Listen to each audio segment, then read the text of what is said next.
This is Team Shaddoll back in a year. We're doing a deck profile here. It's been quite a while. A lot of the times you've been seeing like deck profiles from Dev Pro and people playing, but now we're actually going to do it for real this time. This is Dan, aka Whiteout. This is going to be a deck profile of one of his favorite decks that he played over a year, and now it's going to be played at the regionals in October. So go ahead and let us know what it's about. What I'm playing is Seraphs. The matchups that I've been having are really good. I really like the overall searchability of the engine, and you really don't have any brick hands.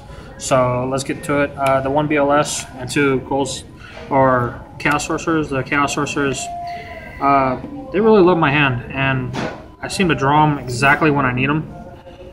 The Shaddoll count in the deck is different than most. I only play 1 Hedgehog because I don't like drawing it late game. I play 2 Falco just because it's the same late game. I don't like the third one. I've already done everything I need to. Only 2 Squamatas because there's enough thin power in the deck and I don't want more. 2 Dragon for back row destruction and only 2 Beasts for 9 instead of your standard 10. Then we have the 3 Scepters and the 3 Sovereignty to make up the Seraph engine. The triple Math, just for Mathematician because he's great. Triple Veiler for Necros and Teller Knights, Ritual Beast, so on and so forth. It's always a live card, especially when you open it. And the 1 Paro for the monster lineup, so you could drop it and you have some sort of defense when you take battle damage. For the spells, standard triple El Shaddoll Fusion and double Shaddoll Fusion. Then you have the 1 Book of Moon. I actually like Book of Moon over some other choices in other people's decks because it's a quick play and you can activate it from your hand during your turn. Allure of Darkness to get rid of, to change a dead hand. Rageki for Blowout and Foolish Burial for deck thinning. And then that's it for the spells. For the traps, I played 3 Shaddoll Core. The reason that I only played the 9 Shaddolls and my Shaddoll lineup is different is because of this. I count it as a monster, and because its ability to be a monster and also to change its attribute is part of the reason why I've only chose those. And then we have the 2 Sinister Shadow Games because, well, you can dump any Shaddoll card in the deck and then 1 Compulse. Compulse it solves a lot of problems in the mirror match and with like Ritual Beasts and so on and so forth. Necros it doesn't really do anything against, but you can always side it out for game 2. It just depends.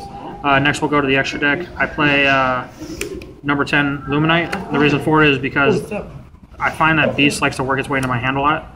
So if I play the Star Seraphs and I go into him with Beast in my hand, it's a +5 and it allows me to get rid of that dead Beast when I don't have any type of fusion. The Deltaros just for the plus pop and the diamond so you can overlay for the mirror match. Arcanite Magician, Black Rose, and Leo, self-explanatory. Arcanite's mainly the main one, and then Leo's the second one. Black Rose is only to clear when you're behind in a board.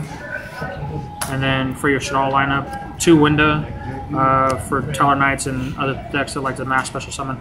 1 Greista. Most people don't play this. I found a use for it a couple of times, so that's part of the reason why I played 3 core, so I can access this card. Then we play the Triple Construct, basically the best Shaddoll in the extra deck. You need to run 3, there's really no reason not to. 1 Animonolith just for the Necros mirror match. Heroes, Teller Knights, the mirror. Anything that uses spell or trap cards, and then 1 Shiganaga just to round out the extra deck. That's pretty much it. Throughout playtesting, the deck's been playing really good. My ratios for the monsters, I haven't really had any problems with them. Everything's pretty much been live, even this card. Not in a high percentage, not like in the 90s or 80s, but I'd say at least 50% of the time. You know, there's a point to where I can use him to bring him out. It just depends on the situation. Even Leo and Black Rose, which those are the 2 cards in the extra deck that I go into least. Believe it or not, I actually go into them less than I go into Greista. So, and then Arcanite's always live, and these guys, I prefer him over Ouroboros just for the ability to plus and get rid of a dead card in the hand. That's my whole point and perspective on it. But anyway, thank you for your time. And this is Team Shadowburst. Whiteout. Sign out. Peace.